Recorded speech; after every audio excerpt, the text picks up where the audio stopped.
जहानिया हुकुमी शासन अन्त्य भएको दिन हो आज।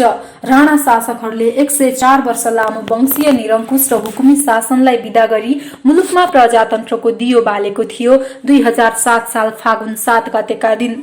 त्यही कारण हामी यो दिनलाई राष्ट्रिय प्रजातन्त्र दिवस मान्ने गर्दछौं। राणाहरूको वंशीय तन्त्र होइन कि प्रजाहरूकै तन्त्रमा शासन चल्छ भन्ने उद्घोष सहित आजकै दिन मुलुकमा प्रजातन्त्र छाएको थियो। विगतमा यो दिनको बेग्लै महत्व थियो। विक्रम सम्वत 2063 वैशाखमा लोकतन्त्र स्थापनासँगै यो दिन ओछेलमा परेको हो। अब प्रजातन्त्रको ठाउँमा लोकतन्त्रले ठाउँ दियो। बिस्तारै बोलीचालीमा प्रजातन्त्र शब्द हराउँदै गएको छ र त्यो लोकतन्त्रले लिएको हो। शब्द फेरिए पनि शासकीय विरुद्ध अझै लोकतन्त्रसँग अभ्यस्त छैन। तिनका क्रियाकलापमा राणाशाहीकै धङधङी नियमित छ। तर यो दिन नेपालको राजनीतिक र शासकीय इतिहासमा प्रजातन्त्रको बेग्लै महत्व छ। 2007 सालमा नेपाली कांग्रेसको नेतृत्वमा भएको सशस्त्र क्रान्तिलाई राजा त्रिभुवनले साथ दिएपछि मुलुकमा प्रजातान्त्रिक शासन व्यवस्था स्थापना गर्न सजिलो भएको थियो। यदि राजाले साथ नदिएको भए प्रजातन्त्र स्थापना अझै समय कुर्नु पर्थ्यो होला। कोत पर्व निम्ति आएको वंशीय शासन। त्यो कालखण्डमा दरबार र शासन व्यवस्थामा छल कपट र षड्यन्त्र खुब चल्थ्यो। अझ शासनको आधार षड्यन्त्रलाई मानिन्थ्यो। दरबारभित्र को शक्तिशाली हुने भन्ने खेलमा 1903 भदौ 31 गतेका दिन जनरल गगनसिंह भण्डारीको हत्या हुन पुग्यो। त्यसपछि दरबारमा बदलाको खेल चल्यो। रातको समयमा दरबारभित्र भाइ भारदारहरू बोलाए। हत्याको खोजमा भाइ भारदार बीच काटमार चल्यो, जुन नेपालको रक्तरञ्जित इतिहासमा कोत पर्वले चिनिन्छ। शक्तिशाली भाइ भारदारहरू काटिएर मारिएपछि जङ्गबहादुर कुँवर शक्तिशाली बने। त्यसपछि उनले राजालाई आफ्नो शक्तिभित्र पारी शासनभार हत्याउन सफल भएका हुन्। त्यो विभत्स पर्वपछि दरबार शक्तिहीन बन्यो।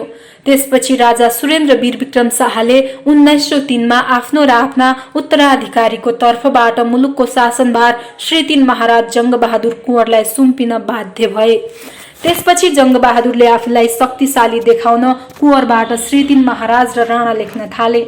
सामान्य सैन्यबाट शाही घरानामा उक्लिएको अनुभूति दिलाउनकै खातिरमा राणा थर भित्रिएको हो। सँगै मुलुकको शासनभार भाइ छोरामा सीमित गराएका थिए। जङ्गबहादुर राणाले सूत्रपात गरेको जहानिया एकतन्त्री शासन 104 वर्ष चल्यो। त्यो कालखण्डमा कार्यकारिणी, विधायकी तथा न्यायपालिकामा हरेक अधिकार राणामा मात्र निहित थियो। अधिकार र राज्य स्रोत राष्ट्रिय हितभन्दा राणा हितका निमित्त प्रयोग हुन्थ्यो। राज्य सञ्चालन शैली स्वेच्छाचारी र परिवारमुखी थियो। राणा शासनसँगै एकपछि अर्का राजाहरू पनि खोपीमा सीमित भए, अर्थात् अधिकारविहीन थिए। राजा त्रिभुवनले प्रजा अर्थात् जनतासँग मिलेपछि प्रजातन्त्र स्थापना भएको हो। राणाहरूबाट मुक्तिका निमित्त 2007 साल कार्तिकमा राजा त्रिभुवन भारत गएका थिए। एकातिर नेपाली कांग्रेसको नेतृत्वमा चलेको सशस्त्र क्रान्तिले उग्र रूप लिएपछि अन्तिम राणा शासक मोहन शमशेर घुँडा टेकेपछि प्रजातन्त्रको उदय भएको हो। राजा त्रिभुवनबाट राणा शासकबाट शासकीय अख्तियार फिर्ता लिँदै विक्रम सम्वत 2007 साल फागुन 7 गतेका दिन शाही घोषणा आयो। हाम्रा प्रजाको शासन अब उपरान्त निजहरूको निर्वाचन गरेको एक वैधानिक सभाले तर्जुमा गरेको गणतन्त्रात्मक विधानको अनुसार होस् भन्ने अहिले हाम्रो इच्छा र निर्णय भएकाले विधान तयार नभएसम्म राणा र कांग्रेस सम्मिलित मन्त्री परिषद बन्यो। राज्यको शासन गर्ने अधिकार मन्त्री परिषदलाई दिइयो। राणा शासकद्वारा प्रताडित जनताले स्वतन्त्रताको श्वास फेर्न पाए।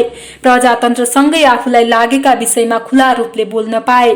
त्यही कारण आजको दिनलाई प्रजातन्त्र दिवसको रूपमा 70 वर्षदेखि मनाइँदै आएको छ। प्रजातन्त्रकै लागि लडेका शहीदको सम्झनामा माघ 16 मा शहीद दिवस मनाएका थियौं। अनि फागुनको आजको दिनमा तिनै वीर वीरङ्गना शहीदहरूको बलिदान ल्याएको प्रजातन्त्रको सम्मानमा नेपालले भव्यतापूर्वक प्रजातन्त्र दिवस मनाउँदैछ। तर नेपाली नागरिकले प्रजातन्त्र निर्वाध भोग गर्न पाएनन्। 30 वर्षे पञ्चायती व्यवस्था पनि राणाशाही जस्तै थियो। फेरि विक्रम सम्वत 2046 मा प्रजातन्त्र स्थापना भयो। त्यसमा पनि 2061 माघ 19 प्रकरणसँगै प्रजातान्त्रिक अधिकार दरबारले खोस्यो। त्यतिखेर फेरि विक्रम सम्वत 2077 पुस 5 मा हठात प्रतिनिधि सभा विघटन गरिएपछि सडकहरू तातेका छन्, भाषणहरू रापिएका छन् अनि आन्दोलनका शङ्खनादहरू बजिरहेका छन्। यो वर्ष अर्थात् वर्ष 2077 को प्रजातन्त्र दिवस फेरि विगतका वर्षहरूभन्दा अत्यन्त भिन्न छ। एउटा संविधान निर्माण गर्न 2 पटक संविधान सभाको चुनाव गर्न पर्यो। अनेकन झमेला र विवादविद संविधान सभाले संविधान जारी गर्यो। त्यसपछि मुलुक पूर्णतः लोकतान्त्रिक हुनेछ र स्वतन्त्रताको श्वास सहजै फेर्न पाइनेछ भन्ने विश्वास थियो। 3 तहको शासकीय संरचना सहितको संघीयतासँगै समृद्धि र स्वतन्त्रताको उच्चतम भोग गर्न पाइने विश्वास पनि थियो। संविधान सभा निर्मित संविधानपछि 3 तहमा चुनिएको सरकार र स्थायित्वले गोडा टेक्न नपाउँदै प्रतिनिधि सभा विघटित भएपछि लोकतन्त्र घिटघिटीको अवस्थामा छ। संविधान अनुरूप निर्माण हुनुपर्ने कानून बनिसकेका छैनन्। यस्तो अवस्थामा दलहरूको आपसी खिचातानी हो या नेपाली माटोको दुर्भाग्य, सुनसान प्रतिनिधि सभा अनि खच्चा घमासान माइती घर मण्डला रत्नपार्क अनि सडकहरूका बीच यस वर्षको प्रजातन्त्र दिवसले श्वास फेर्दैछ। स्वतन्त्र नेपालीको स्वाभिमानी सपनाहरू यिनै प्रजातान्त्रिक अभ्यासहरू बीच कोरिँदै आएको छ। तत्कालीन जहानिया राणा शासन विरुद्धमा उत्रेको जनलहरका सामु राणा शासकहरूको केही जोर चलेन। जनताका बोलीका अगाडि बन्दुकका गोली टिक्न सकेनन्। राज्य व्यवस्थाले नागरिक हक बीच कुनै पनि दृष्टिमा भेदभाव गर्न हुँदैन भन्ने प्रजातन्त्रको प्रथम आधार हो। स्वतन्त्र विचरण अनि फरक मतको सम्मान लगायतका अभिव्यक्ति स्वतन्त्रता नै प्रजातन्त्रका स्तम्भहरू हुन्। प्रजातन्त्रमा नागरिकहरू स्वयंले चुनेर पठाएका व्यक्तिहरूले शासन व्यवस्था सञ्चालन गर्ने गर्दछन्। यस अर्थमा जनताद्वारा जनताका लागि गरिने हितकारी शासन अभ्यासलाई प्रजातन्त्र भनेर बुझ्न सकिन्छ। टुडीखेलमा नेपाली सेनाको विशेष प्रदर्शनका साथै राजनीतिक दलका नेता अनि व्यापक जनसाधारणको उपस्थितिमा प्रजातन्त्र दिवस मनाउने चलन थियो। लोकतन्त्र पछिका वर्ष यता यस्तो दृश्य पनि खुम्चिँदै गएको छ। उति बेला आएको प्रजातन्त्र नेपालीहरूको पोल्टाबाट फेरि विक्रम सम्वत 2017 साल पुस 1 गतेमा खोसिएको इतिहास जीवितै छ। पञ्चायत विरुद्ध निरन्तर आन्दोलन चलिरह्यो र विक्रम सम्वत 2036 सालमा जनमत संग्रह गर्न पञ्चायती शासक बाध्य भयो। तर जनमत संग्रहमा व्यापक धाँधली गरी नागरिकको मत र आवाज दबाउने श्रृङ्खला नियमित रह्यो। विक्रम सम्वत 2046 चैत 26 गतेको मध्यरातमा दलमाथि लागेको प्रतिबन्ध हटेसँगै मुलुकमा बहुदलीय प्रजातन्त्र अनि संवैधानिक राजतन्त्रतिर मुलुक गएको हो। संसदीय प्रजातन्त्रले स्थायित्व नपाउँदै सशस्त्र द्वन्द्व दोस्रो जनआन्दोलन हुँदै 2062 चैत 24 बाट नियमित चलेको 19 दिने जनआन्दोलन सँगै 2063 वैशाख 11 मा लोकतन्त्र स्थापना हुन पुग्यो। आन्दोलनको बलमा नेपाल आज संघीय गणतान्त्रिक देशमा परिणत गर्ने ढोका खोलेको हो। सायद आज यिनै इतिहासका दस्तावेज पल्टाउँदै नेपाली प्रजातान्त्रिक अभ्यासका प्राप्ति, प्रगति र नेपाली जनको हित मात्रलाई पनि निहाल्ने दिन हो। यस वर्ष त यतिका धेरै बलिदान अनि विद्रोहले ल्याएको प्रजातन्त्र र लोकतन्त्रलाई जनताद्वारा चुनिएका प्रतिनिधिहरूले नै किन जोगाउन सकेनन्? संसद विघटन अनि दलहरू बीचको द्वन्द्वले राज्यलाई कतातिर धकेल्दैछ भन्ने कुराको समेत लेखाजोखा गर्नुपर्ने भएको छ। के नेपाललाई प्रजातन्त्र नफापेकै हो त? यहाँ आन्दोलनको मर्मलाई शासकहरूले कतिको ध्यान दिन सकेका छन् त? जनलहरको उद्देश्य साँच्चै सम्बोधन गरिएको छ त?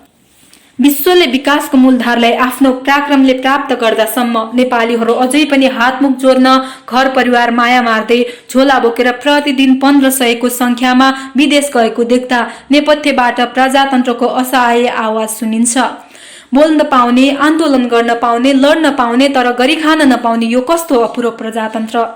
कोरोनाको त्रासले जर्जर बनाएको अर्थतन्त्रमा फेरि बन्द अनि विद्रोहको चोट पर्न थालेको छ। आखिर किन नेपालको प्रजातन्त्र अनि लोकतन्त्रले जनताको गरी खान पाउने अधिकारलाई सुरक्षा दिन सकेन? आज सोच्ने बेला आएको छ। दूरदराजमा भएको नेपाली मूलधारका सेवा अनि सूचनासँगको न्यून पहुँच लगायत 5 वर्ष हुँदा पनि बनाइ नसकेका भुइँचालो पीडितका सुहिने दलिनहरूले अट्ठासका साथ प्रजातन्त्रको बयान दिइरहेका छन्। दिनदिनै सर्दै आएका सीमा स्तम्भहरू, पराधीनपनामा भएको वृद्धि अनि खिया लागेको हलो अनि कोदालाका फालीहरूले परदेशीहरूलाई सम्झना गरिरहेको छ। यो प्रजातन्त्रले सही प्रयोग गर्न सक्ने हातहरू पाओस्, गरी खाने माहौल देओस् अनि नेपालीहरूको पीडा यो प्रजातन्त्रले कम गरोस्। नेपाली हुनुको एकमात्र पहिचान अनि राष्ट्रियताको डोरभित्रको मिठो, समान अनि प्रगतिशील प्रजातन्त्रको अनुभव गर्न पाइयोस्। जय होस्। दर्शकवृन्द, तपाईहरुलाई यदि हाम्रो भिडियो मन परेमा कृपया एक लाइक गरी अवश्य पनि हाम्रो हौसला बढाइदिनु होला र अहिलेसम्म हाम्रो च्यानल सब्स्क्राइब गर्नु भएको छैन भने कृपया सब्स्क्राइब गरी बेल आइकन दबाउन नबिर्सिनु होला ताकि यस्तै जानकारीमूलक र मनोरञ्जनात्मक भिडियोहरू तपाईहरुमाझ पस्किन सकौं। धन्यवाद।